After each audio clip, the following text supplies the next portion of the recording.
کہ ان اوہن البیوت لبیت العنکبوت.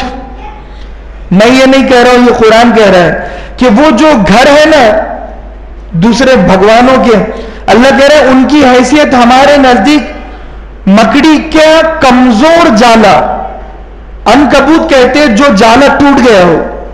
تو اللہ کہہ رہا ہے کہ ان گھروں کے اور گھر کے اندر جو جھوٹے خدا ہے ان کی حیثیت ٹوٹے ہوئے جالوں کی طرح ہے.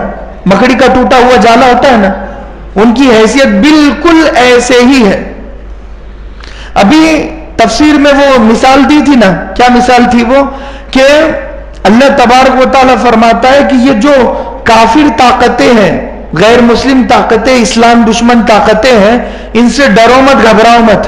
یہ سارے بارش جیسے برستی ہیں اور ندی اور نالے اس بارش کے پانی سے بھر جاتے ہیں، وہ نالا صاف ہو جاتا ہے اور نیچے اس کے جو صاف پانی ہوتا ہے وہ مثال اللہ حق کی بتا رہا ہے کہ قیامت کے قریب ہوگا یہ کہ حق کے دشمن یعنی اسلام کے دشمن مسلمانوں پر ٹوٹ پڑے گے، بارش کی طرح ٹوٹ پڑے گے.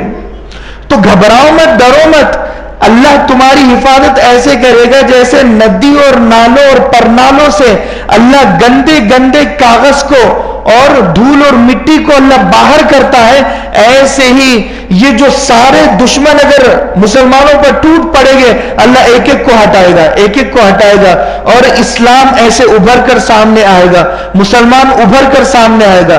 کوئی مائی کا لال مسلمان کا کچھ بگاڑ نہیں سکتا، سوال ہی پیدا نہیں ہوتا.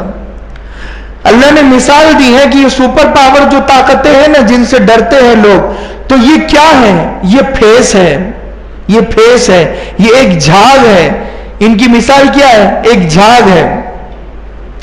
وہ قرآن کی آیت تھی، میرے ذہن سے نکل گیا وہ. تو یہ ایک جھاگ کے مانند ہے کہ ان کی کوئی حیثیت نہیں، ان سے ڈرنے اور گھبرانے کی کوئی ضرورت نہیں ہے. تو یہاں پر فرمایا کہ دلوں کو سکون ہمارے نام سے ملے گا. اب ایک چیز یہ بھی ہے کہ قرآن پڑھنے والے کو اللہ نے کہا ورتل القرآن ترتیلا، ارتقی ورتل کما کنت ترتل فی الدنیا فإن منزلک الی آخر آیت تقرؤها، کہ پڑھتا جا چڑھتا جا جنت کے درجوں پر. حافظ قرآن کو کہا، لیکن وہ حافظ جو عمل نہ کرے. دیکھو میں اس لیے میرا مقصد یہ نہیں ہے کسی حافظ یا کسی عالم کو، میرا مقصد یہ ہے کہ عمل کو بگاڑنے کی وجہ سے وعدہ وعید میں بدل جاتا ہے. دیکھو نماز پڑھنے پر جنت کا وعدہ ہے اور نماز کو بگاڑ کر پڑھنے پر دوزخ کی وعید ہے، دونوں میں فرق ہے. سوال اب میرے اوپر ہے کہ میں وعدہ لینا چاہتا ہوں یا وعید لینا چاہتا ہوں. وعدہ کب ہے؟ جب میں عمل کو اچھے سے پیش کروں، اس کا حق ادا کروں، نماز کو نماز جیسا میں پڑھوں، وضو کو وضو جیسا میں کروں، حج کو حج کے جیسا میں کروں. حج کون سا قبول؟ کہ جو حلال پیسوں سے جو حاجی حج پر جائے اپنے گھر کا انتظام کرے اور ارکان حج پورے ادا کرے، پھر وہ واپس آئے، نیت میں بھی فالٹ نہ ہو اس کی. تو یہ جو حج ہے، حج کا عمل اب قابل قبول ہے، اب قبول ہے. لیکن اگر حرام کے پیسوں سے حج پر گیا، قبول نہیں ہے. بجائے ثواب کے عذاب ملے گا، بجائے وعدے کے وعید اس کے مقدر میں ہوگی، کیونکہ تم نے حج کا مذاق اڑایا ہے. کیا ضرورت تھی تمہیں حرام کے، سٹے کے، جوئے کے پیسوں سے حج کرنے کی، طواف کرنے کی؟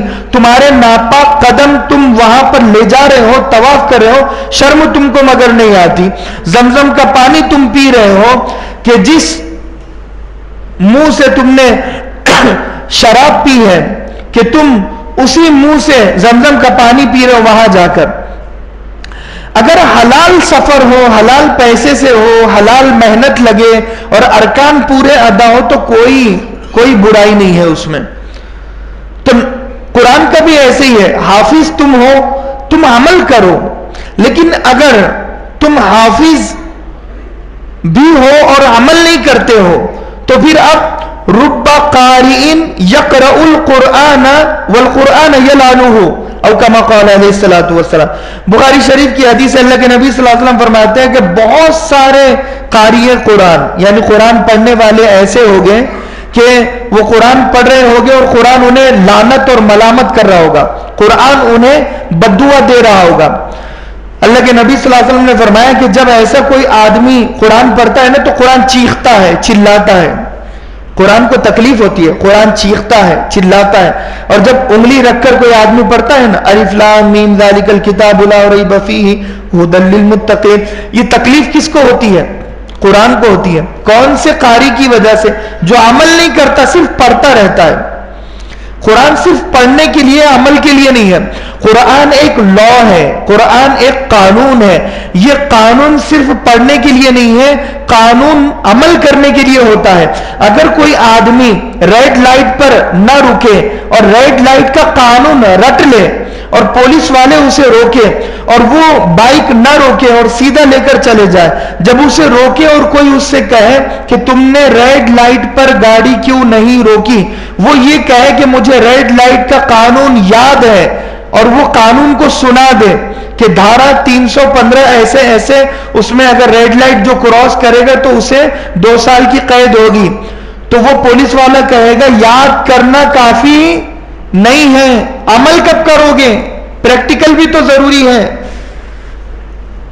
جسے یاد نہیں ہے اور وہ عمل کر رہا ہے تو بہت بڑی بات ہے، اسے تو اپریشیٹ کیا جائے گا کہ اسے تو ریڈ لائٹ کا قانون بھی نہیں پتا، لیکن دوسرے رک گئے تو یہ بھی رک گیا. لیکن ایک ویل ایجوکیٹڈ آدمی ہے، اسے سارا قانون پتا ہے لیکن وہ پریکٹیکل نہیں کرتا، صرف یاد رکھتا ہے، تو آپ کی نظر میں وہ مجرم ہے یا بے قصور ہے؟ بتاؤ.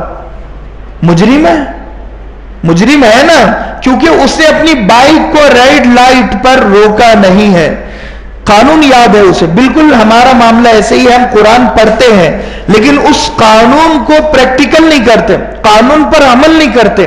ہمیں یاد ہے، بہت ساروں کو تو قانون پڑھنا بھی نہیں آتا، تجوید بھی نہیں ہے، انہیں ادغام، اقلاب، غنہ، اخفاء، انہیں قواعد، آیت پر رکنا کیسے ہے، وقف کیسے کرنا ہے، اور کچھ بھی نہیں پتا ہوتا. معاف کرنا، مخرج بھی ان کے نہیں ہوتے. الحمدللہ رب العالمین بھی رائٹ ان کا ہوتا نہیں ہے، وہ الحمد کو الحمد پڑھتے ہیں. حمد یحمد کے معنی ہوتے ہیں دوزخ کا گڑھا، دوزخ کا گڑھا، اور حمد کے معنی ہوتے ہیں اللہ کی تعریف.